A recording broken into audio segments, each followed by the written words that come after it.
ഞാനിപ്പോൾ ഉള്ളത് കോഴിക്കോട് ജില്ലയിലെ ബേപ്പൂരുള്ള സൂരജ് ചേട്ടൻ്റെ അടുത്താണ് ഉള്ളത്. അപ്പോൾ ഈ ചേട്ടൻ ടെറസിൽ ഏകദേശം 170 അധികം മാവുകൾ നട്ടു വളർത്തുന്നുണ്ട്. എത്ര മാവിനങ്ങളാണ് ചേട്ടാ ഇവിടെ ഉള്ളത്? ഏകദേശം 180 അടുത്ത് എത്തി. ഇപ്പോൾ 180ഓളം വെറൈറ്റികൾ ഇവിടെ ഉണ്ട്. ആ ഇപ്പോൾ ടെറസിൽ ഇപ്പോൾ ഫുള്ള് എൻഗേജ്ഡ് ആയി. അപ്പോൾ അത് കാരണം താഴെ വെച്ചേക്കുക.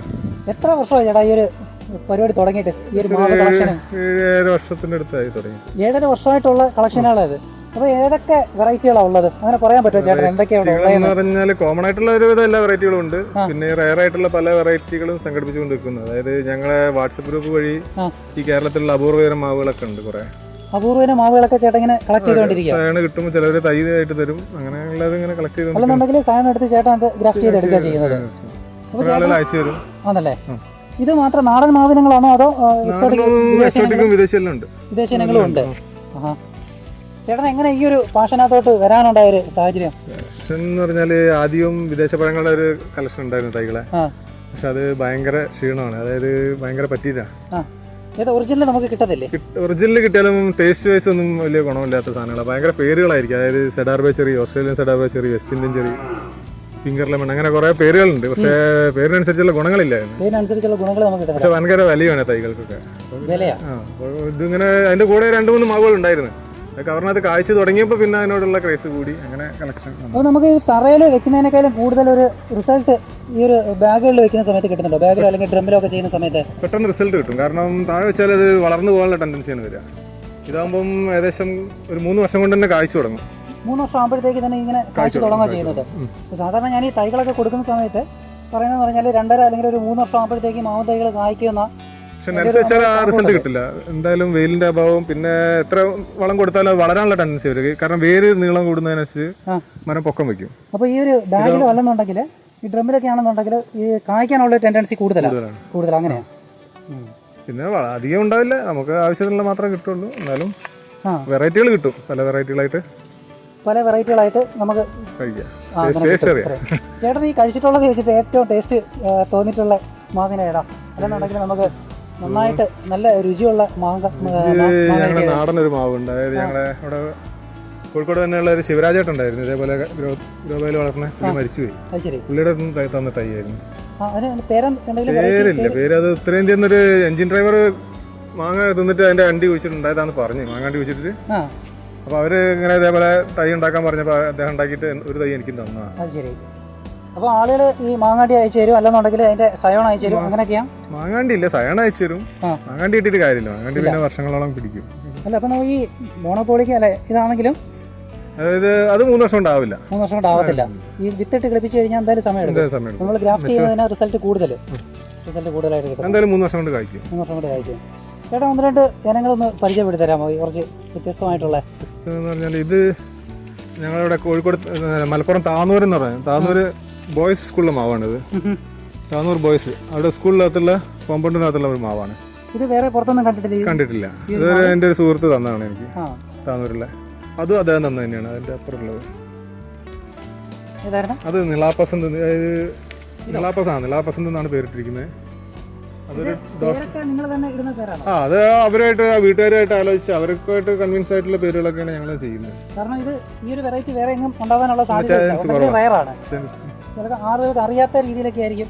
വളരെ ചാൻസ് കുറവാണ്. വേറെ ഉണ്ടാവാനില്ല. അതായത് മോണാകുമ്പോൾ പിന്നെ വേറെ ചാൻസ് ഉണ്ടാവില്ല.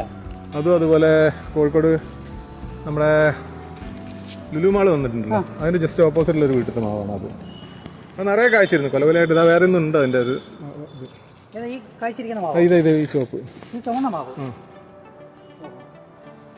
ഒരു വീട്ടിൻ്റെ അകത്ത് നിർത്താണ്.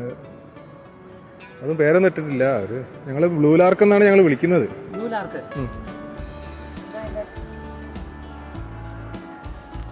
അതിന്റെ തന്നെ വേറൊരു തൈ ഉണ്ട് അവിടെ ഗ്രാഫ്റ്റ് ചെയ്ത്. അല്ല, ഇതിന്റെ കൂടെ ഗ്രാഫ്റ്റ് ചെയ്ത് അവിടെ കായ പിടിച്ചിട്ടുണ്ട്. അതിപ്പോ പിടിച്ചിട്ടേ ഉള്ളൂ, ചെറുതാ. അതാണ് ഞാൻ പറഞ്ഞ ശിവരാജേട്ടൻ തന്നൊരു നല്ല ടേസ്റ്റുള്ളൊരു മാങ്ങ എന്ന് പറഞ്ഞില്ലേ. ഇതിൻ്റെ താഴെ 2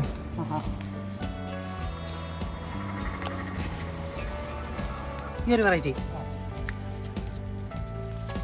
ഇതാണ് നോർത്ത് ഇന്ത്യയിൽ നിന്ന് വന്നത്. നോർത്ത് ഇന്ത്യയിൽ നിന്ന് ഒരു മാങ്ങ കൊണ്ടുവന്നിട്ട് അതിന്റെ അണ്ടി കളിപ്പിച്ചിട്ടുണ്ടായതാണ്. അവർക്ക് അത്ര ടേസ്റ്റ് ആയപ്പോൾ ഇതിന് മാങ്ങയ്ക്ക് നല്ലൊരു വ്യത്യസ്തമായ ഒരു ഷേപ്പ് ഉണ്ടല്ലേ. നിറയെ കായ്ക്കാറുണ്ട്. ഒരു വർഷം പക്ഷേ 2 കായ്ച്ചുള്ളൂ. ചേട്ടാ എന്ത് വളങ്ങളൊക്കെയാണ് അതിന് കൊടുക്കുന്നത് സാധാരണ? നാടൻ വളങ്ങളാണ്. എൻ്റെ നാടൻ പശു ഉണ്ട്, അതിൻ്റെ ചാണകവും മൂത്രവും കടലപ്പിണ്ണാക്കും കൂടെ പുളിപ്പിച്ചിട്ടുള്ള ജൈവവളങ്ങൾ മാത്രമേ കൊടുക്കാറുള്ളൂ. പിന്നെ മൈക്രോ ന്യൂട്രിയൻസ് സ്പ്രേ അത് കൊടുക്കാറുണ്ട്. പോളിയർ സ്പ്രേ മാത്രം ഇലകളിൽ. പിന്നെ ഫിഷ് ഓമിനോ കൊടുക്കാറുണ്ട്, മത്തി ശർക്കരയും കൊടുക്കില്ല. അത് നല്ല റിസൾട്ടാണ്. കീടനാശിനികളോ എന്തെങ്കിലും ഉപയോഗിക്കുന്ന ജൈവവളം അല്ലാതെ? കീടനാശിനി ചെറുതായിട്ട് ഉപയോഗിക്കുക. അതായത് തളിര് വരുമ്പോൾ മാത്രം, ആ ഇലക്ക് മാത്രം അടിച്ചു കൊടുക്കും. ഇല കട്ട് ചെയ്ത് പോകും. കട്ട് ചെയ്തിരുന്നൊരു ഉണ്ട്, അതിന്റെ ഒരു മാത്രം മരുന്നടിക്കുന്നുണ്ട്. അതൊരു പ്രധാനപ്പെട്ട കേട് തന്നെയല്ലേ? അത് അടിച്ചില്ലെങ്കിൽ എന്തായാലും കട്ട് ചെയ്ത് പോകും. വേറെ നിവൃത്തിയില്ലാത്തതുകൊണ്ട് അടിക്കുന്നത്. അതിന് മാത്രമായിട്ട് സ്പോട്ട് ചെയ്തിട്ട് അടിച്ചു. അല്ലെങ്കിൽ എന്തെങ്കിലും ജൈവപരമായിട്ടുള്ള കീടനാശിനിക്കകത്തൊന്നും നിൽക്കാനുള്ള സാധ്യത ഇല്ലല്ലേ? അതായത് അതിപ്പോൾ ജൈവ അടിച്ചു കഴിഞ്ഞാൽ നമ്മൾ 2 റിപ്പീറ്റ് ചെയ്തുകൊണ്ടിരിക്കുന്നത്. ഡെയിലി 1-2 കൂടും റിപ്പീറ്റ് ചെയ്തുകൊണ്ടിരിക്കണം. റിസൾട്ട് കുറവാണ്. ഒരൊറ്റ അടിച്ചാൽ പിന്നെ ഉണ്ടാകത്തില്ല. അതിന് മാത്രമേ അടിക്കുള്ളൂ. വേറെ സാപ്പോടെ മിക്സ് ചെയ്തിട്ട് അടിക്കും. അത് മാത്രമേ ഉള്ളൂ. അതിന് മാത്രം, ഈ കളികൾക്ക് മാത്രം. ഇപ്പൊ ഒന്നും വേണ്ട, കട്ട് ചെയ്യുന്നുണ്ടെങ്കിൽ മാത്രം. പ്രധാനമായിട്ട് എനിക്കൊരു മഴ സമയത്തൊക്കെയാണ് ടെമ്പറേച്ചർ അങ്ങനെ ഈ സമയത്ത് ഉണ്ടാകത്തില്ല. ഇപ്പം ഇത് പൂക്കുന്നൊരു സമയമാണല്ലോ. ഈ പൂക്കളെ നിലനിർത്താൻ വേണ്ടിയിട്ട് നമ്മൾ എന്തെങ്കിലും ചെയ്യുന്നുണ്ടോ ചേട്ടൻ? സാധാരണ അങ്ങനെ എന്തെങ്കിലും ടിപ്സോ എല്ലാം അറിയാമോ? സാധാരണ പൂക്കളുണ്ടായിട്ട് പൂക്കൾ മൊത്തം കൊഴിഞ്ഞു പോകുന്നൊരു സംഭവം ഉണ്ടാകുന്നുണ്ട്. അങ്ങനെ ഞാൻ നോക്കാറില്ല. നനച്ചു കൊടുക്കും, നല്ലോണം നനച്ചു കൊടുക്കുന്നത് പിടിക്കുക. ഇതിൽ എന്തായാലും 2, 3, 4 മാങ്ങ, അതിൽ കൂടുതലൊന്നും പ്രതീക്ഷിക്കുന്നില്ല. പിന്നെ ബാക്കിയുള്ള കൊഴിഞ്ഞു പോകേണ്ടി. നമുക്ക് എന്തായാലും ഇത്രയും വെറൈറ്റി ടേസ്റ്റുകൾ അറിയാൻ പറ്റും. ഇത്രയും വെറൈറ്റി ടേസ്റ്റുകൾ ഇത്രയും മാവ് വെച്ച് പിടിപ്പിച്ച് വെക്കുന്നതുകൊണ്ട് അതിന് ഏറ്റവും വലിയൊരു കാര്യം നമ്മളെ വീട്ടിൽ ഇവർ എത്ര സ്ഥലം കാണിച്ചിട്ടാ? ഇത് 800,000 സ്ക്വയർ ഫീറ്റ് സ്ഥലത്താണ് ഇത്രയും മാവുകൾ വെറൈറ്റി വെച്ച് പിടിച്ചേക്കുന്നത്. മാവുകൾ മാത്രമല്ല, ഇതിൻ്റെ ഇടയ്ക്ക് സപ്പോർട്ട ഞാനുണ്ട്, പിന്നെ ശംഖുപുഷ്പമുണ്ട്, ചീരയുണ്ട്. ചേട്ടാ ശരിക്കും നല്ലൊരു കൃഷിക്കാരനാണ് അല്ലേ?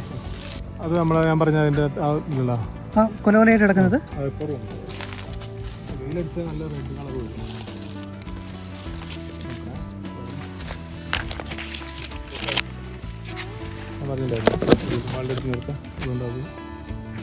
ഇത് മൂക്കുമ്പോഴത്തേക്ക് ഇതിന്റെ കളർ മാറും അല്ലേ? റെഡ് കളറായിട്ട് മാറും.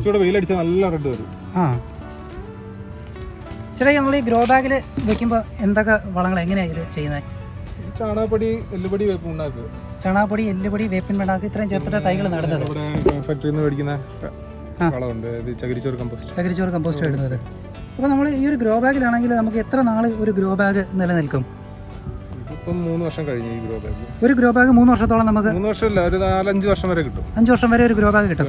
അത് കഴിഞ്ഞിട്ട് നമ്മൾ ഇതിന്റെ സൈസ് മാറ്റണമെന്നില്ല. മണ്ണ് കുറച്ച് ഒഴിവാക്കിയിട്ട് അതായത് സെയിം സൈസിൽ തന്നെ നമുക്ക് റിപ്പോർട്ട് ചെയ്യുക ചെയ്യുന്നത്. അപ്പോൾ ചേട്ടൻ്റെ ഒരു അഭിപ്രായത്തിൽ നമ്മൾ മണ്ണിൽ വെക്കുന്നതിനേക്കാളും കൂടുതൽ ഇതിൽ വെച്ച് കഴിഞ്ഞാൽ നമുക്ക് റിസൾട്ട് മാത്രമല്ല, മണ്ണിൽ വെച്ചാൽ ഏകദേശം ഈ ഏരിയയിൽ ഒരു 2 മാവേ വെക്കാനുള്ള സ്ഥലം ഉണ്ടാവുള്ളൂ. അതൊരു ശരിയായൊരു പോയിന്റാണ്. അപ്പോൾ ഇങ്ങനെ ഈ ഒരു സെറ്റപ്പിലാണെന്നുണ്ടെങ്കിൽ സ്ഥലപരിമിതിയാണ് പ്രശ്നം. ഏകദേശം 170-180ഓളം മാവ ഈ നിൽക്കുന്നത്. ഇത് 170ന്റെ അടുത്ത് ഉണ്ടാവുള്ളൂ. കുറച്ച് താഴെ ഈ വർഷത്തെ പിന്നെ മുകളിൽ കയറ്റിയില്ല. ഒരു 10-15 വെറൈറ്റി ഈ വർഷം വന്നിട്ടുണ്ട്. പിന്നെ മുകളിൽ കയറ്റിയിട്ടില്ല, പിന്നെ സ്ഥലപരിമിതി കാരണം കയറ്റിയിട്ടില്ല. ഇല്ല. ഇതിങ്ങനെ ഒരു സെറ്റ് കായ ഉണ്ടായാലും പിന്നെ ഇങ്ങനെ ഫ്ലവർ ചെയ്തുകൊണ്ടിരിക്കും. ഇത് എന്താണിത്? ഏത് വെറൈറ്റി അറിയാമത്? രത്ന എന്ന് പറയുന്നത്. രത്ന. ചേട്ടനാണെങ്കിൽ ഇങ്ങനെ സ്റ്റീലിനകത്ത് പേര് മെൻഷൻ ചെയ്തിട്ടുണ്ട് ഓരോന്നിനകത്ത് അല്ലേ, തിരിച്ചറിയാൻ വേണ്ടിയിട്ട്? അതെ, പെപ്സിയുടെ ക്യാനൊക്കെ ഉപയോഗിച്ചിട്ട് അതിനകത്ത് പഞ്ച് ചെയ്ത് വെച്ചേക്കുക. അപ്പോൾ നമുക്ക് പെട്ടെന്ന് തിരിച്ചറിയാൻ പറ്റും. അല്ലെന്നുണ്ടെങ്കിൽ ഉറപ്പായിട്ടും കൺഫ്യൂഷൻ ആവും. ഒരു വർഷം കൊണ്ടൊക്കെ നശിച്ചു പോകും. പേര് എഴുതി വെച്ച് കഴിഞ്ഞാൽ ബോർഡൊക്കെ ആണെന്നുണ്ടെങ്കിൽ പോകും. ഇപ്പോൾ ഈ ഒരു സെറ്റപ്പ് ആണെന്നുണ്ടെങ്കിൽ അത് വർഷങ്ങളോളം നിലനിൽക്കും. അത് ബങ്കനപ്പള്ളിയാണ്. ബങ്കനപ്പള്ളി.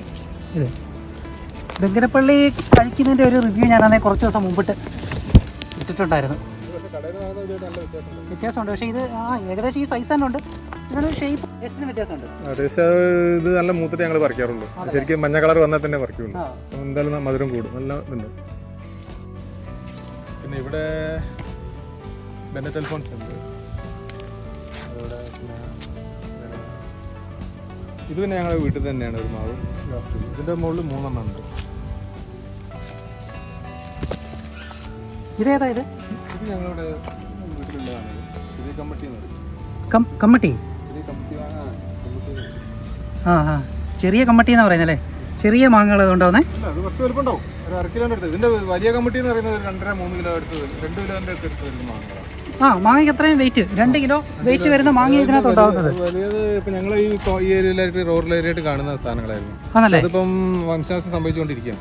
അപ്പോൾ നമ്മുടെ ഈ തൈകളുണ്ട്, ഉണ്ടാക്കിയിട്ടുണ്ട്. ഞങ്ങളിങ്ങോട്ട് വരുന്ന വഴിക്ക് കോഴിക്കോട് നിന്ന് ബേപ്പൂരോട്ട് വരുന്ന വഴിക്കാണ് മാവ്, എന്താണ് സ്ഥലത്തിന്റെ പേര്? മാത്തോട്ടം. ആ സ്ഥലത്തിന് എന്തെങ്കിലും പ്രത്യേകത ഉണ്ടോ മാവുമായിട്ട് ബന്ധപ്പെട്ട്? അങ്ങനെയൊന്നും പറയുന്നത് കേട്ടിട്ടില്ല. ഇല്ല. ഇതിൻ്റെ അകത്ത് ഇപ്പോൾ 3 വെറൈറ്റി ഉണ്ട്. ഏതാ ഈ ഒരു ചെടി തന്നെ 3 വെറൈറ്റി? ഇത് സൂപ്പർ ക്യൂ എന്ന് പറയുന്ന വെറൈറ്റി. ഇതിൽ മൾട്ടിഗ്രാഫ്റ്റ് ചെയ്തേക്കുവാ? ഇത് ഞങ്ങൾ തന്നെ കണ്ടെത്തിയൊരു യെല്ലോ ഏഞ്ചൽ എന്ന് പറഞ്ഞൊരു വെറൈറ്റി ഉണ്ട് കോഴിക്കോടില്ല. അതാണ് ഇത്. ഈ ഗ്രാഫ്റ്റ് ചെയ്തേക്കുന്നത് അവിടെ 5 ഉണ്ട്, 5-6 ഉണ്ട്. ഒരു ചെടി തന്നെ. അതൊന്ന് കാണിച്ചു തരാമോ? അത്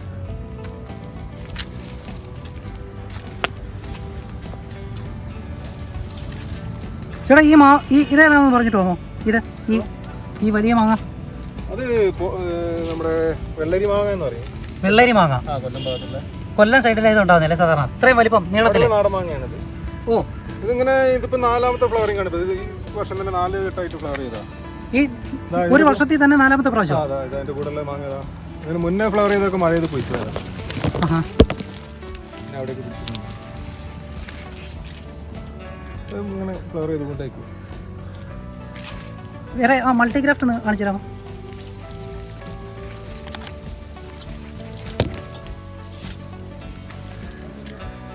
ഇത് ഞാൻ പറഞ്ഞ യെല്ലോ ഏഞ്ചലാ.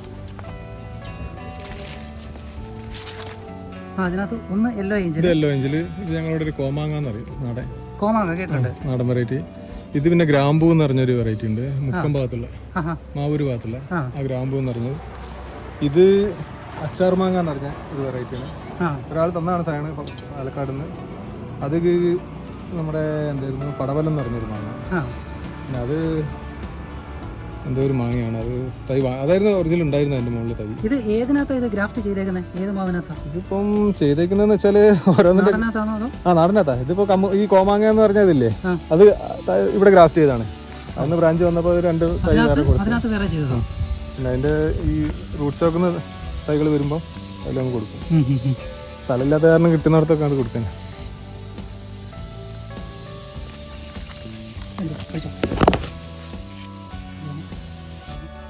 ഇത് മല്ലിക പക്ഷെ വലിപ്പം കുറവാണ്. ഇത് ധാരാളം പിടിച്ച കാരണം. പിന്നെ ഇത് ബ്ലാക്ക് ആൻഡ് റോസ്. മല്ലിക നന്നായിട്ട് കായ്ക്കുന്നുണ്ടല്ലേ? ഓ, മല്ലിക നമ്മുടെ നാട്ടിൽ നന്നായിട്ട് കായ്ക്കുന്ന, നിറയെ കായ്ച്ചിട്ടുണ്ട്. അത് കാരണം വലിപ്പം കുറവാ. ചെറിയ ഗ്രോബാഗിന്റെ അകത്ത് പിടിച്ചത് കാരണേ.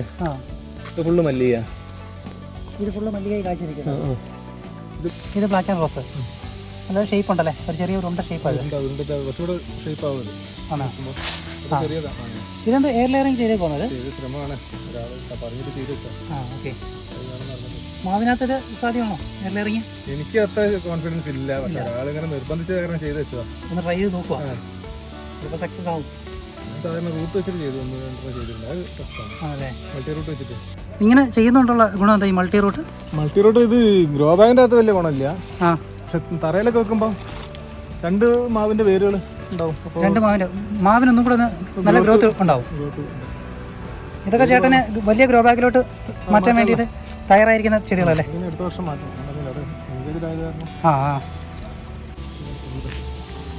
ഇത് ഇതിന്റെ പേരെന്തോ? ഹോങ്സിയാൻ. തായ്ലാൻഡ് വെറൈറ്റി ആണോ ഇത്? Thailand variety. ഇത് കൊലകൊലയായിട്ട് ഒരുപാട് ഉണ്ടാകുന്നതാണ്. നമ്മുടെ ഈ തായ്ലാൻഡ് ഓൾ സീസൺ ഉണ്ടല്ലോ, കിയോസവായി എന്ന് പറയുന്നത്. ഓൾ സീസൺ എന്ന് പറഞ്ഞുകൊണ്ടൊരു നമ്മൾ കറിക്ക് വേണ്ടിയിട്ട് ഉപയോഗിക്കുന്നൊരു, കാരണം പഴത്തിന് വേണ്ടിയിട്ട് വലിയ ടേസ്റ്റ് ഇല്ല അത്. അതെ അതെ അതെ, ഇത് കൂടുതലാണ്. മാങ്ങാണ്ടിക്ക് കട്ടി കൂടുതലാണ്. അത് പിന്നെ കാസർഗോഡുള്ള ഫിറങ്കി ലഡു എന്നാണ് സാധനം. ഏതാ ഈ ചെറിയ പൂത്തിരിക്കുന്നതോ? ഫിറങ്കി ലഡു.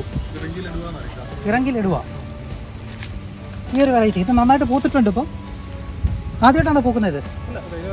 പൂത്തിട്ടുണ്ട്. മാമ്പഴം എങ്ങനെ ടേസ്റ്റ്? കായ് പിടിച്ചില്ല, പൂത്തിട്ടുണ്ട് പക്ഷെ കായ ആയില്ലായിരുന്നു അല്ലേ? ചേട്ടൻ മെയിനായിട്ട് കൃഷി തന്നെയല്ലേ?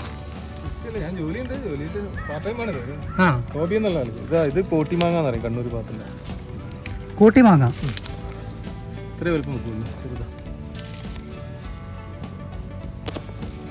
ഈ മാങ്ങയ്ക്ക് ഇത്രേ വലിപ്പം ഉണ്ടാകത്തുള്ളൂ? നമ്മുടെ ഈ നാട്ടുമാങ്ങയൊക്കെ പറയുന്ന പോലുള്ളൊരു ഭയങ്കര റേറ്റ് ആണല്ലേ? പിന്നെ മൂവാണ്ടെന്ന് പറഞ്ഞ് വാങ്ങിയാണ്, എന്താണെന്ന് അറിയില്ല.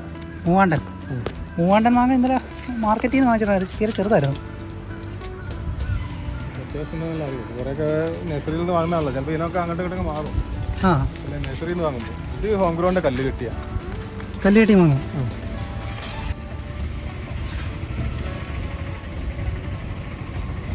ആ അടി കാണുന്നത് കോട്ടൂർക്കോണം. ആ, തിരുവനന്തപുരത്തിൻ്റെ കോട്ടൂർക്കോണം മാങ്ങ ഈ കാണുന്നല്ലേ? അതിനപ്പുറമുള്ള ചെറിയ മാങ്ങകൾ ഗുജറാത്തിൽ കേസർ എന്ന് പറയും. കേസർ വെറൈറ്റി ഏതായിരുന്നു അത്? അപ്പുറത്തല്ല, ചെറിയ മാങ്ങ കണ്ണിമാങ്ങ പിടിച്ചിരുന്നത്. ചെറുത് അപ്പുറത്ത് പിടിച്ച് കിടക്കുന്നത്, അത് ഈ ഒരു മാവിൽ തന്നെ ഗ്രാഫ്റ്റ് ചെയ്തേക്കല്ലേ?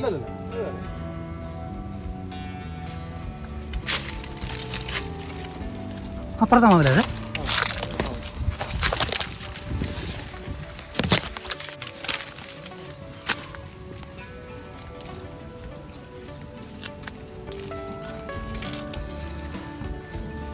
ചേട്ടാ, ഈ ഒരു സാധാരണ ആളുകളൊക്കെ പറയുന്ന മാവ് പൂക്കുന്നില്ല, കായ്ക്കുന്നില്ല, വാങ്ങിച്ചിട്ട് ഒരുപാട് വർഷങ്ങളായി. അപ്പോൾ അങ്ങനെ കായ്ക്കുന്നതിന് എന്തെങ്കിലും ടെക്നിക്ക്, എന്തെങ്കിലും സംഭവങ്ങളുണ്ടോ ചെയ്യാനായിട്ട്? മറ്റുള്ള ടെക്നിക്കുകളൊന്നുമില്ല. ഇത് ഒന്നാമതെന്ന് വെച്ചാൽ വേര് തിങ്ങി അവിടെ ഇതായി കഴിഞ്ഞാൽ പിന്നെ അതിന് വളരാനുള്ള ടെൻഡൻസി ഉണ്ട്, ഫ്ലവർ ചെയ്യാനുള്ള ടെൻഡൻസി ഉണ്ട്.